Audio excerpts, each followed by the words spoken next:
Now moving in to what I wanted to kind of close out the show with and talking about that Arizona State game, because I think Arizona State's an interesting team to look at if you're Mississippi State in terms of the transition they had to go through over the last couple of years and what it turned into last year for them, and kind of the parallels when you look at Mississippi State. Arizona State, year one under Kenny Dillingham, is back in 2023. They scored under 18 points a game on offense, gave up about 32 points a game defensively. They went 3-9. One of those wins was a close win over FCS Southern Utah. They got shut out 29-0 at home to Fresno State. Now, I will say, conference play, they were pretty competitive. Kind of spotted on them late in the year, but they were fairly competitive in conference play, and they did get a couple conference wins. They beat a Washington State team that was 5-7, wasn't great, but also wasn't terrible.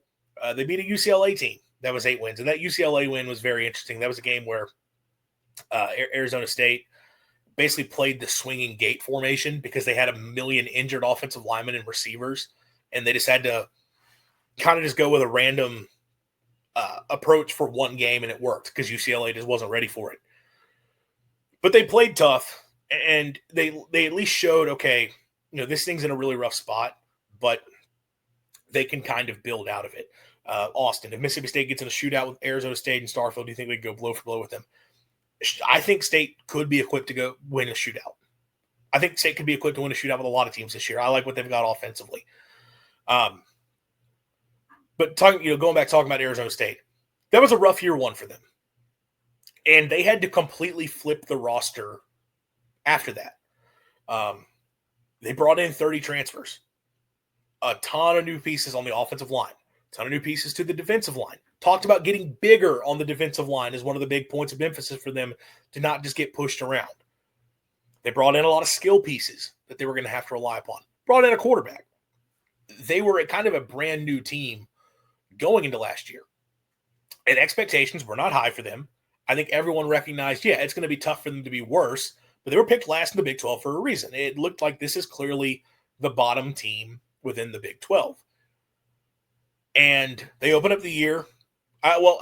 Just talking about the team a little bit in terms of early season, or preseason, I remember people looking at their non-conference slate of Wyoming, Mississippi State, and Texas State and saying they might go 0-3 in that. Wyoming had been a really good G5 program for several years. Mississippi State, people did not have high expectations for last year, but nobody knew that the bottom was going to fall out the way that it did. And Texas State had really high expectations, and they were hitting Arizona State in that game. Well, they blow out Wyoming to open the season, which showed very clearly, okay, this team's better. This team is taking a legitimate step forward. Then they get that win over Mississippi State that, as I mentioned, they had to hold on to, but they were dominating that game for much of it. Now, how much of that is Mississippi State's own wrongdoing with how they were playing defense, with some of the mistakes they made on offense? Well, you can debate that. But they were up 30-3. They were coasting, and they hold on, though, and they get the win. And I remember that Mississippi State game was being talked about. Arizona State fans going into the season, because I was listening to Arizona State pods, trying to get an idea of the Sun Devils going into last year.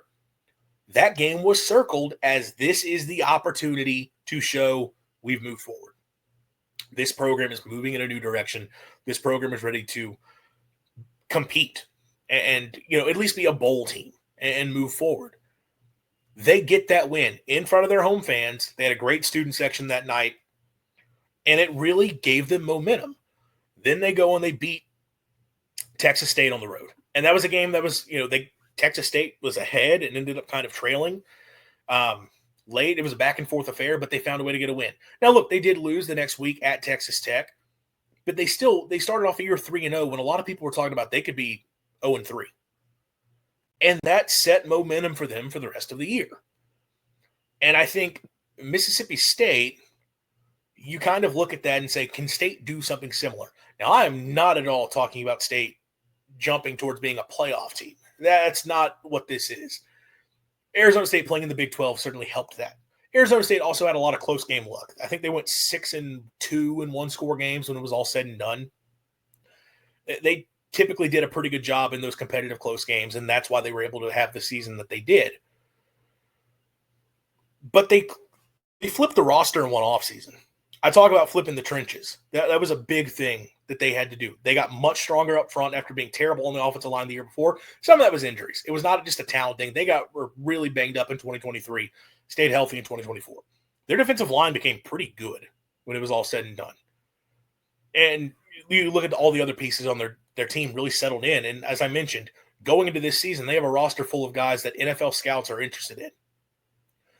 If you're Mississippi State, I think you look at that and say, like, man, one, being able to pull off a one-year roster overhaul, is it tougher in the SEC? Absolutely. But we've talked about State reloading the trenches. They went heavy in the portal for both offensive and defensive line. They feel like that O-line is in a much better spot. They feel like defensive line, they have significantly more depth. They have more size. Again, that was something I talked about with Arizona State. So you're not just getting pushed around up front. The safety room, we think State's in a good spot. We think they're in a good spot in the linebacker room. Offensively, I've kind of already mentioned it. I like the skill talent they have. I like Blake Shapen at quarterback. The pieces are there to be a really good offense. The pieces are there on defense to not be horrific. And if you want to talk about Arizona State, what they did last year, offensively 33 points a game, defensively about 23, which they were even better defensively than I think a lot of people would have expected. And again, opponents matter. Level of competition matters. I don't think State's defense is going to be that good going into this year, but this should be improved. So if you can have that type of flip, and if you can look at what Arizona State was able to pull off, like that's reason to feel confident, one, this can happen. But it's very interesting how Mississippi State is in the exact same spot Arizona State was a year ago, with that Arizona State game being kind of the potential launching pad for the rest of the season. That game against Mississippi State last year set Arizona State up to have the season they did. And people will come back, it's a talking point that's come up recently because Arizona State was sort of cited as the reason the Big 12 is doing away with preseason media polls, because they felt the fact that Arizona State was picked 16th and ended up winning the conference was a bad look for the strength of the league, and that hurt them in the playoff standings. And what people have fired back with is Arizona State was looked down upon because they barely beat Mississippi State. They barely beat Texas State. They lost to Cincinnati. Yeah, those things happened. And you're right, that Mississippi State win, is it impressive to beat Mississippi State by one touchdown at home last year? No, it is not, when you consider the season Mississippi State had. It didn't matter, though, because you built upon it. And it gave them momentum. It gave them confidence. Nobody knew at that time Mississippi State was that going to be a garbage football team in 2024. People did not know that. Winning that game gave a lot of momentum. Now, the difference here is State is not getting an Arizona State team that's going to be terrible. That's one of the big holdups on the point that I'm making. Arizona State got a team that on paper, there was some notoriety, and it ended up being a really bad team. Arizona State may not be the Big 12 champ. The Big 12 is so volatile that if you told me Arizona State with all the pieces they brought back ended up going like 7-5, 8-4, it's not out of the question just because that's the nature of playing in the Big 12. But at the same time, they're still going to be a really good football team. So for State, you're not getting a pushover on the schedule. And the way that Arizona State, we found out, they had a pushover team and they were able to get the win. That certainly makes things more difficult. But the opportunity is the same. The opportunity at a program-changing, trajectory-changing win in week 2 of the season still exists. And again, you can look. It's very interesting to me the parallels that are there between what Arizona State was a year ago in the position that they were in and where Mississippi State is at this year. That is a huge game for the season. And if you're State, you certainly have to hope that you can improve enough that you take a step forward and that you can look at what Arizona State did and kind of set things up the same way.